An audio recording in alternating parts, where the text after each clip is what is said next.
Swayam Prabha. Digital India. Educated India.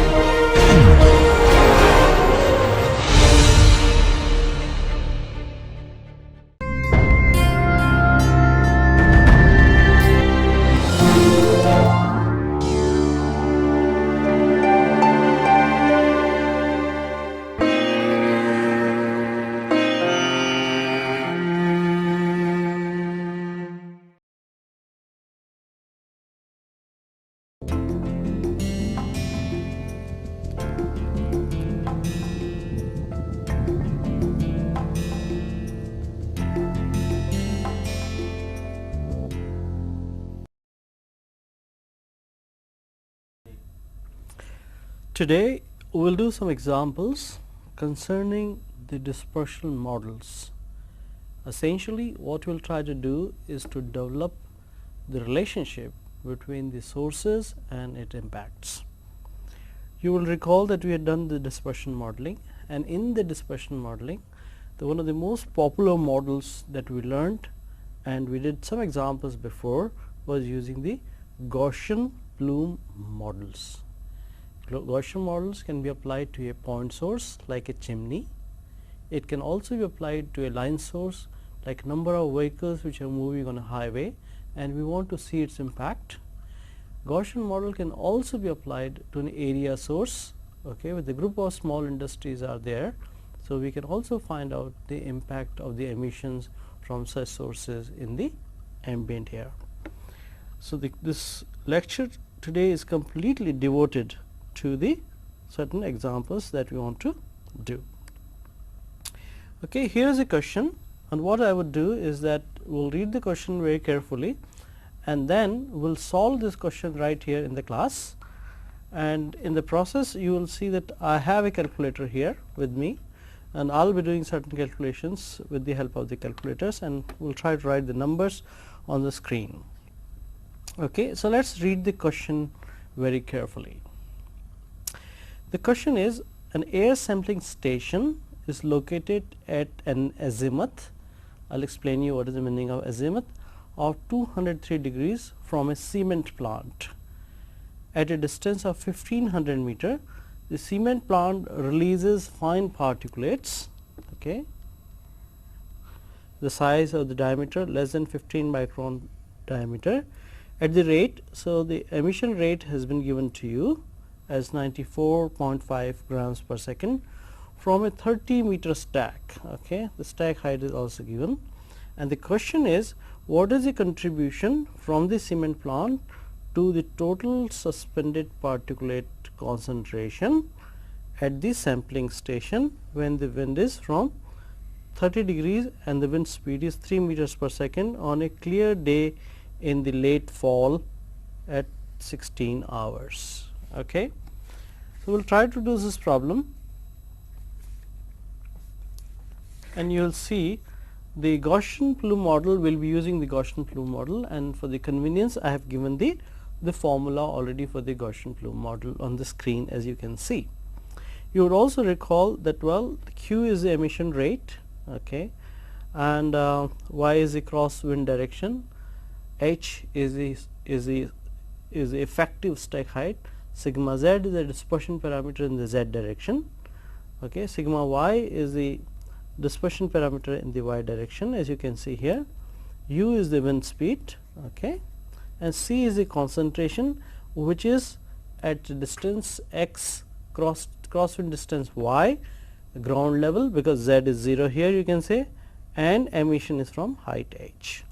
Before, we like to use this formula that we had already derived in our earlier classes, but first of all, before we even touch the formula, let us understand what the question is. Okay.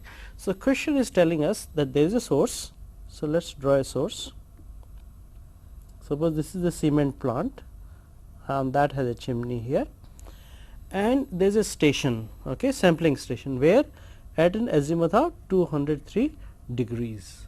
So, let us see where the station is. If you recall, how do we look at the azimuth? Suppose this is my north, south, east, west, and we, as you remember, when we were talking about the wind direction and all, we said the azimuth is 203 degree is that we measure the angle of 203 degrees from north, okay, and then we say okay, this is my, so my station is located somewhere on this line, okay, and this angle is how much? 273, beg your pardon, it is 203 degrees, okay. So, and my, as per the question it says, and where it is, how far it is located? The cement plant, okay, it is located at a distance of 1500 meter. So, if I go in this direction 1500 meters, okay, let us try to make it as straight as we can, and this is where my sampling station is there. So, this distance, okay, is 1500 meters.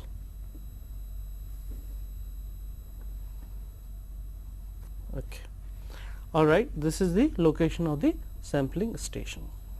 In addition, the question says that the wind direction, okay, let us forget about the emission of the timing. The wind is from 30 degrees at 3 meters per second. So, 30 degree is a wind direction. So, I have to go 30 degrees, okay, and show you the wind direction, and wind is going like this. Okay. So, how much is this angle? So, I'll just for the convenience I'll remove this now. Okay. So, this is my wind direction, that is where the wind is blowing, and this is my cement plant, and here I have set up a sampling station. Here is my, I can even show you, this is my sampling station is located here, and wind is blowing in the direction as you see here. Okay. You can find out how much will be this angle. Okay, it does not take long. This angle will be 7 degrees, okay, that you can see for yourself. The angle between the direction of azimuth at which the station is located and the wind direction is 7 degrees. Okay. So, let us even write it clearly, so that there is no confusion.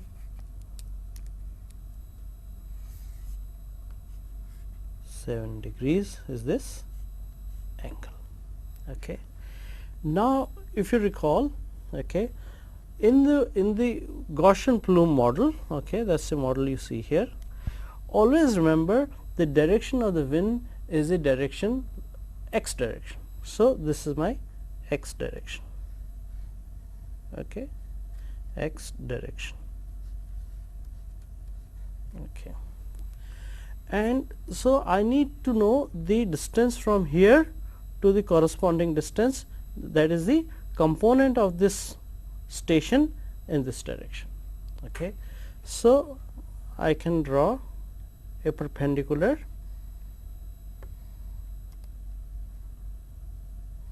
okay, from the station, and then I can find out the distance, this distance, because I need to know the distance in the x direction. Okay. So, I can find out this, and always remember the direction the direction which is perpendicular to the wind direction, which is this direction as you can see here, okay, is my y direction. So, if this was my x, this is my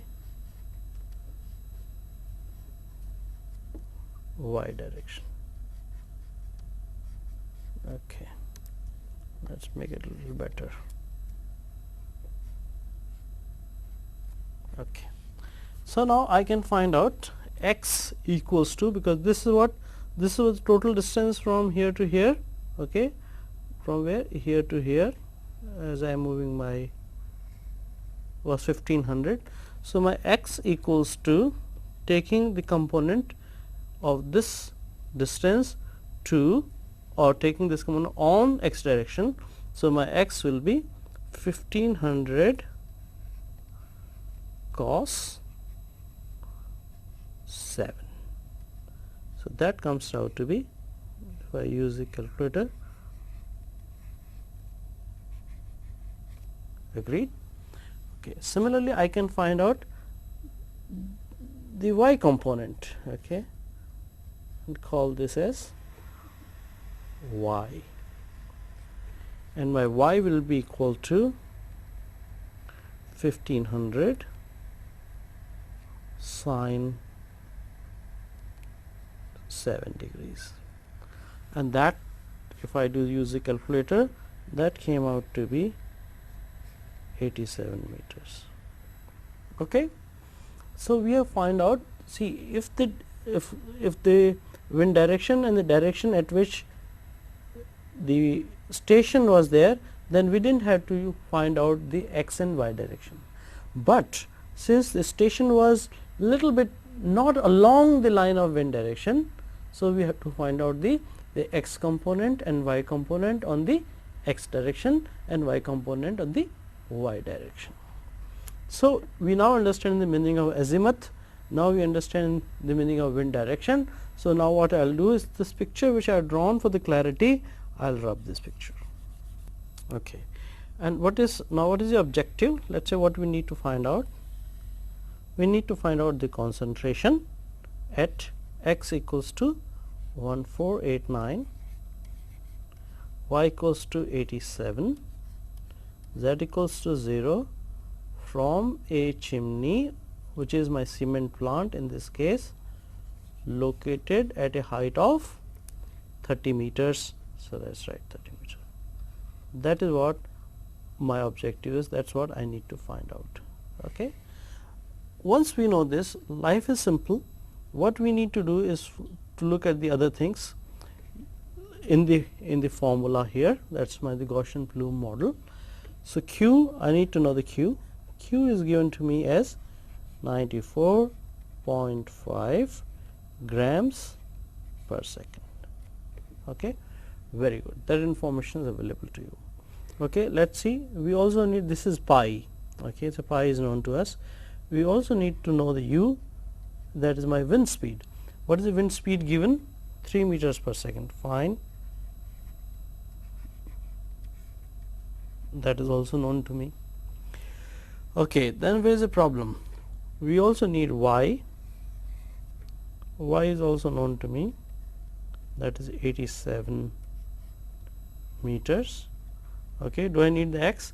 Well, I do not need the x in the formula, but I will be requiring x in some sense, and we will see it how. You also need to know the h. Okay.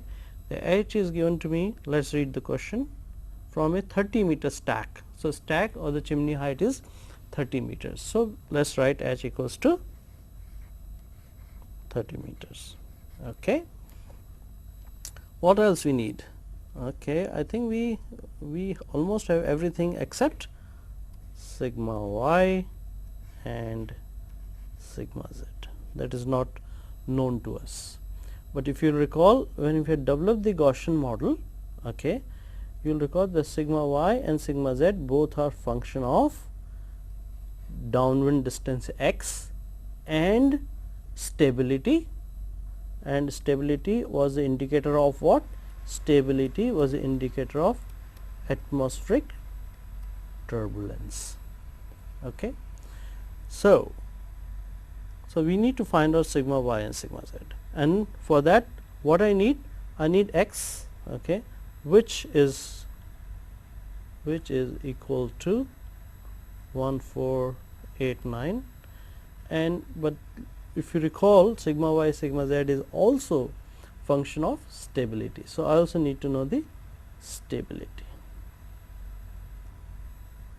So, with the knowledge of stability and the information given to us on a clear day, okay, and late fall, that is like something like October, November. So, the time is 16 hours. So, that stability will be somewhat unstable. So, you will recall the stabilities were A, B, C, D, E and F. Okay. So, here the C is the stability which is, well, don't confuse this C versus this C. Let's write this then in that case, okay, C concentration or something, CC, or this is stability class C. So, C is my, here what I am taking is the stability class.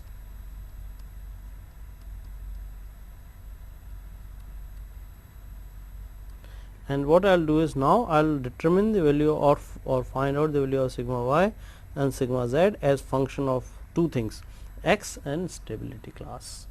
So, stability is also known to me. Okay. So, I will go to the charts. You recall we had discussed about the charts, and then we will go and use the charts and try to find out what is the values of sigma y and sigma z. Sounds good. So, what I will do is that quickly I will go to sigma y, sigma z graphs. Bear with, some of the things show up on the screen. Okay. If you recall that these were the graphs that we had discussed when we were talking about the model. So, this side, okay, this side is my sigma y and this side is my downwind distance x. You probably cannot see so well, but these units here are in kilometer. Okay. This is 0.1 kilometer and this is my 1 kilometer and this is my 10 kilometers. And what is my downwind distance? What is my x? 1489. Okay. So, for this 1489, and here on the, you are seeing that class A, class B, class C and so on and so forth. What was my class? My class was C and my downwind distance 1489. So, let me start from 1489 and let me hit to C for that matter. Okay. So, for that matter let's start, and with 1489 approximately, it won't be so easy for you to do it, but I will do this one for you, and let's go and hit to C. Okay. So, this is my C graph, and then I can read this value as I go on to. Okay. So, this is my, so may not be very clear to you, but this number, if I do exact this thing, that is coming out to be 150 meters. So, in a way I have been able to find out sigma y equals to 150 meters. So, let us do the same thing for sigma z. Okay. Okay. So, this should be standard deviation, it should be z direction. Okay. So, now again I go same distance 1500 1489. Okay. Stability class is also same. Okay. And then again let us try to find out what will be the value of sigma z. So, we go on this graph to find out the value of sigma z. Okay.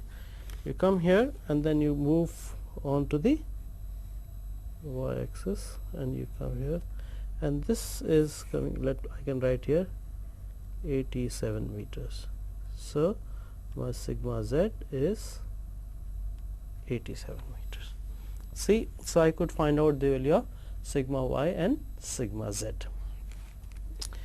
because I will need to use again. So, well, let's okay. So, let's go back to the slide where we needed the value of sigma y and sigma z. So, if you recall, what was the value of sigma y that we got from the graph? That was 150 meters. So, let us write here, and sigma z, if you recall, how much was sigma z? That came out to be 87 meters. Okay. Now, I am more or less, I have everything that I need to know to be able to find out the value of concentration or impact of a cement plant on a sampling station. Okay. So, simply I can do the C or CC as I am trying to call it. Q is how much? 94.5. Okay. Pi is 3.14, U is 3 meters per second, sigma y is 150, sigma z is 87, okay, and then the exponential term, I'll write this underneath here, exponential of what, minus 1 by 2 y. What is the value of y? Y value was y value of, no, we made a mistake somewhere, okay, so the mistake was this one, okay, so in fact this was 183, so was this.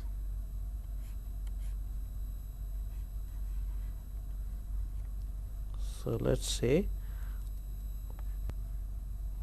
so 183 divided by the value of sigma y is 150 whole square bracket close times the value related to h by sigma z.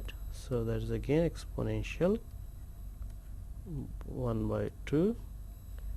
What is the value of h? 30. What is the value of sigma z? 87. I will remove square and bracket close. Okay. So remember that the y was equals to 183 meters. So this, if you do run through this calculation, which you can, okay, and that thing comes out to be 3.4, as I did my calculation on the calculator.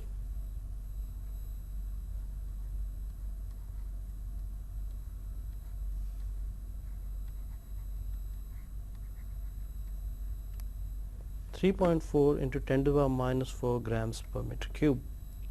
Okay, is that clear or not? Let me make it amply clear for you.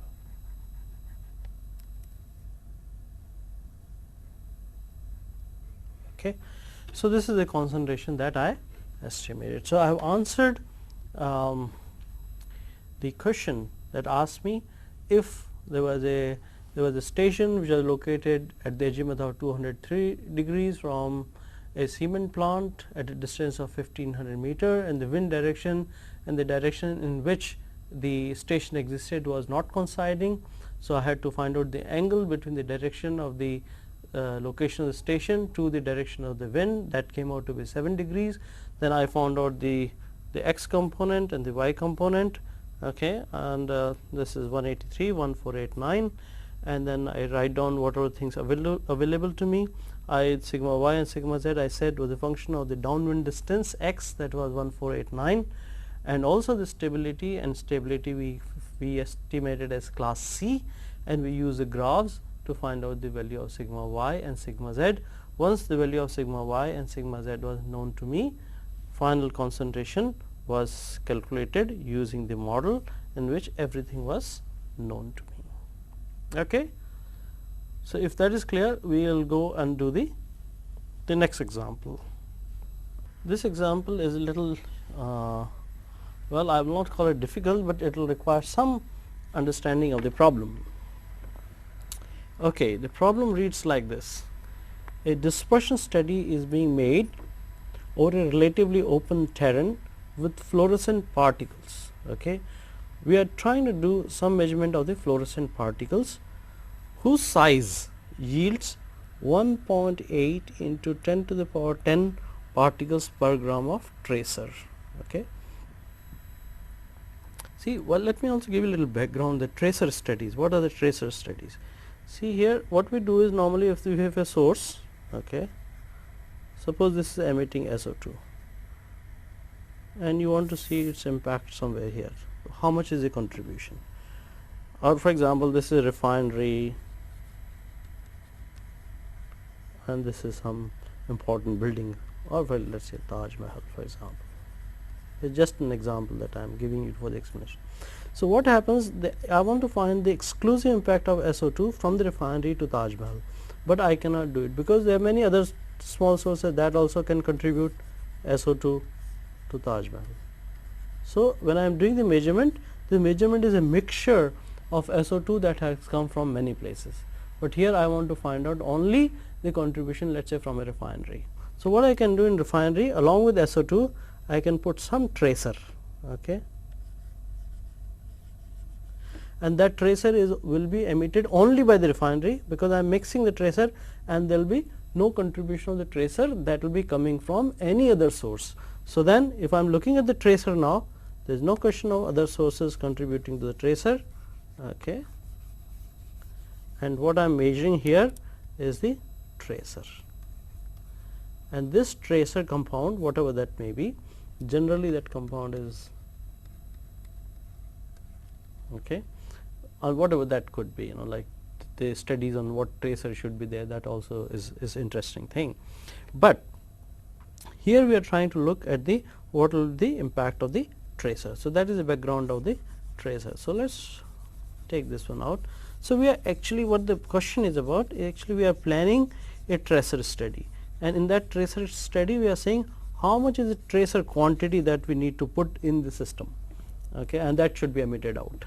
So, we will read it again. A dispersion study is being made over relatively open terrain with fluorescent particles whose size yield 1.8 into 10 to the power 10 particles per gram of tracer. If I am using only 1 gram of tracer, how many particles that will be emitted? 1.8 into 10 to the power 10.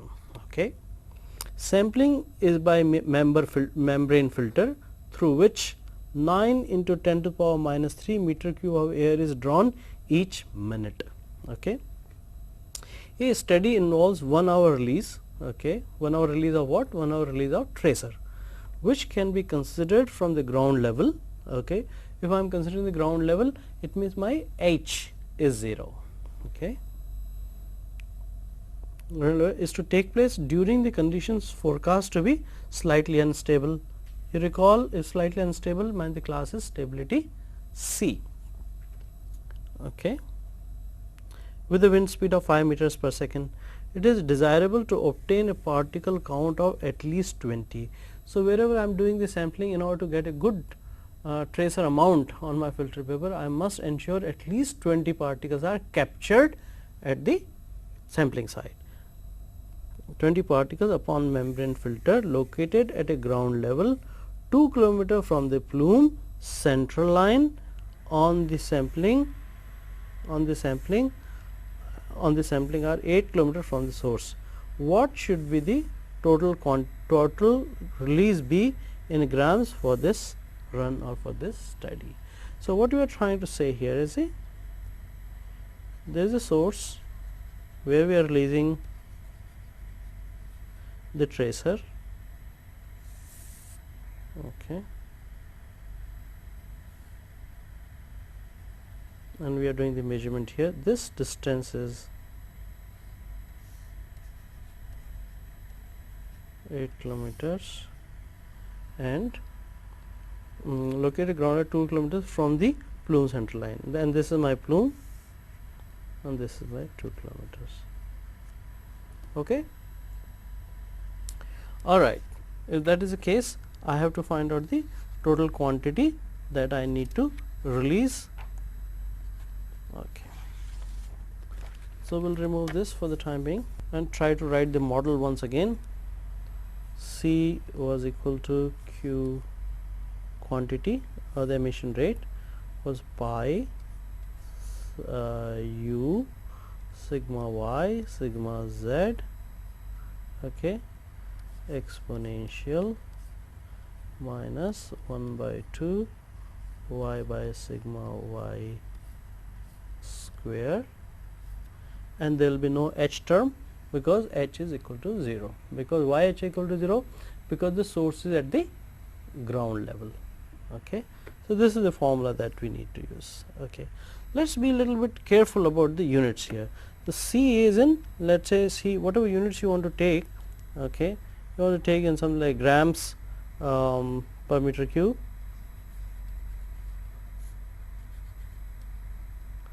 and my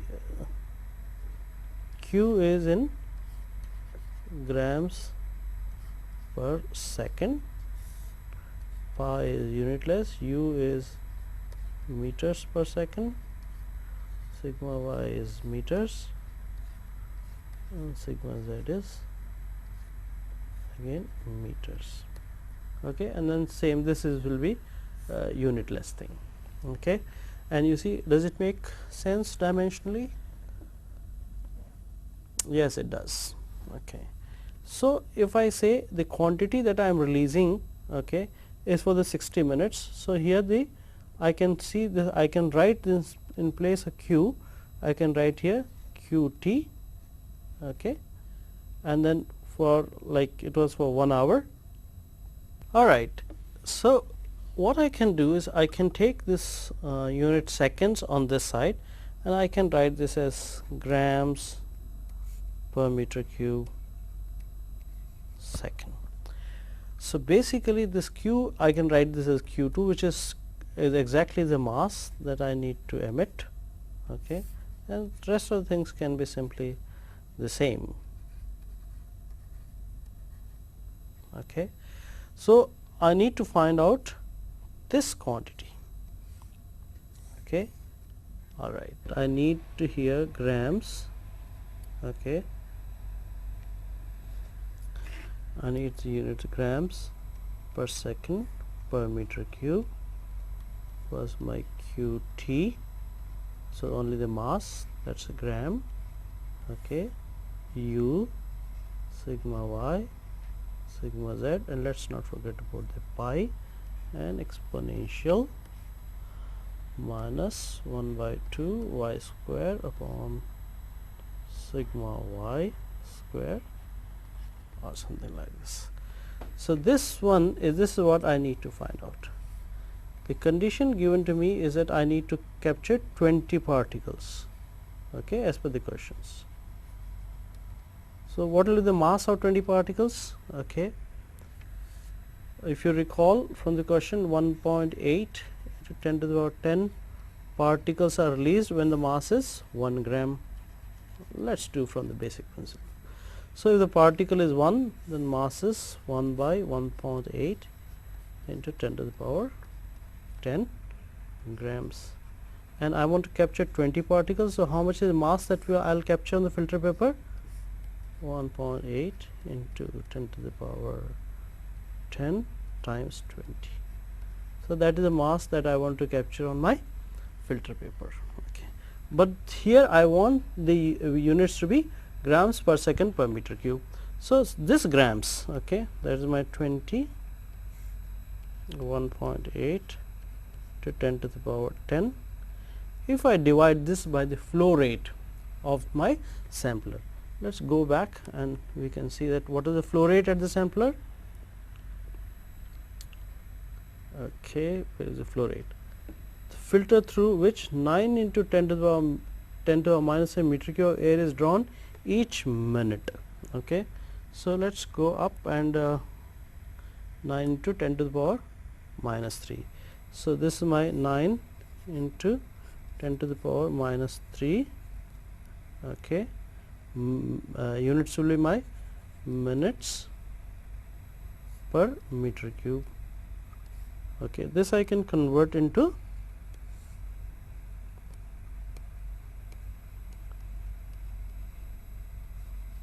seconds.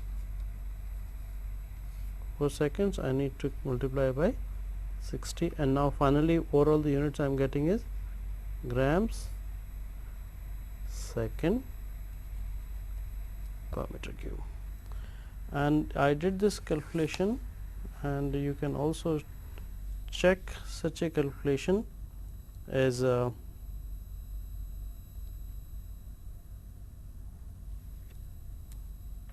no, we made mistake again. We need to divide by the flow rate. So this should be 1 upon, what was the flow rate? 9 into 10 to the minus 3, 9 into 10 to the minus 3 meter cube per minute. So this will become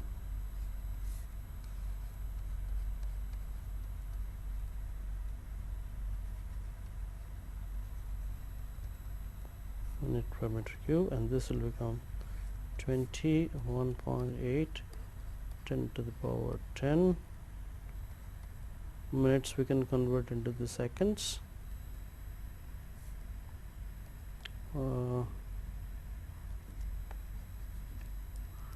9 into 10 to the power minus 3, and that will come out to be equal to, I can use the calculator here to find out the things, and this value comes out to be 7.41 into 10 to the power minus 6 grams second per meter cube. Okay, so now I can remove this.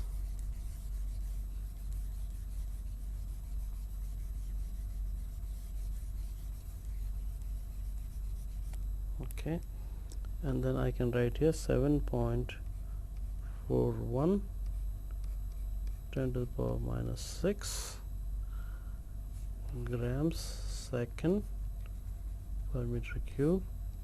Qt is that I want to find out. What was my pi is 3.14. Wind was how much? You remember, wind was 5 meters per second, and I again need to find out sigma y and sigma z at what distance? At 8 kilometers. So I'll use the same the graphs. Okay, and I found out sigma y, that was equal to 690 meters at what distance? At 8 kilometers. At 8 kilometers. And sigma z, that again I'll use the graphs as we did last time. At what distance? At 8 kilometers. If you have any doubt, we can quickly check. Sigma y at 8 kilometers. Okay, so this is the distance. This is 10 kilometers. This is 9 8. So you go along the 8 kilometer and hit to C here, and then comes this direction. Okay, and you'll find this value here is 310 meters. Similarly for sigma z, 8 kilometers, 10 9 8. Hit to C, somewhere here, that value comes out to be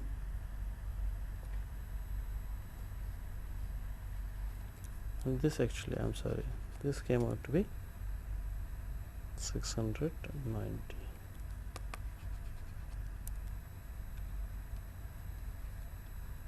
meters, and this also is meters.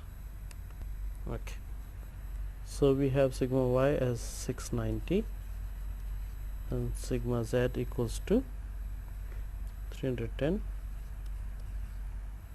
minus half. What is the value of y? 2 kilometers, so that is equal to 2000 meters divided by sigma y. Sigma was how much? 690, the whole thing square.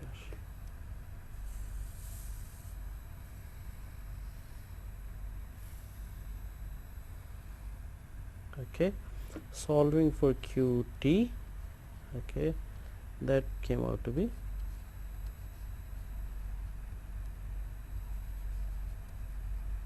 grams.